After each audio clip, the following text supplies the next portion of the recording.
சோதனைக்கு தப்புவிப்பதில் உண்மையுள்ள தேவன். அவர் God is a faithful God in delivering us from the evil. யோசேப்புக்கு சோதனை வந்தது. அது 39ஆம் அதிகாரம். போத்திபாருடைய மனைவி மூலமாக சோதனை வந்தது. ஆபிரகாமுக்கு சோதனை வந்தது. ஆதியாகமத்தில் 22ஆம் அதிகாரம். மகனை 25 வயதான ஈசாக்கு என்ற வாலிப மகனை பலியிட வேண்டும். சோதனை என்பது நாம் விசுவாசத்தில் வளர தேவன் வைக்கும் பரீட்சையே ஆகும். சோதனைகள் எல்லாருக்கும் வரும். A man who is fallen will always face temptations. விழுந்து போன மனிதன் எப்பொழுதுமே அவன் சோதனைகளை சந்திப்பான். ஒருவேளை நமக்கு நோய் நொடியா இருக்கலாம், அல்லது பண கஷ்டமா இருக்கலாம். பலவிதமான சோதனைகள் நமக்கு உண்டு. பைபிள் சொல்லுது பாருங்களேன். 1 Corinthiயர் 10ஆம் அதிகாரம் 13ஆம் வசனம்.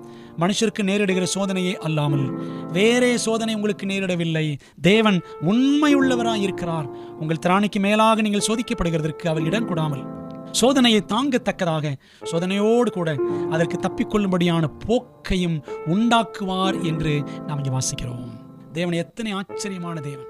அதாவது ஒவ்வொருவரும் எவ்வளவு சோதனையை சகிக்க முடியும், அவங்களுடைய திராணி என்ன, அவங்களுடைய கெப்பாசிட்டி என்ன அப்படின்னு ஆண்டவருக்கு தெரியும். அல்லது கெப்பாசிட்டி ஆண்டவர் கூட்டி கூட கொடுப்பார்.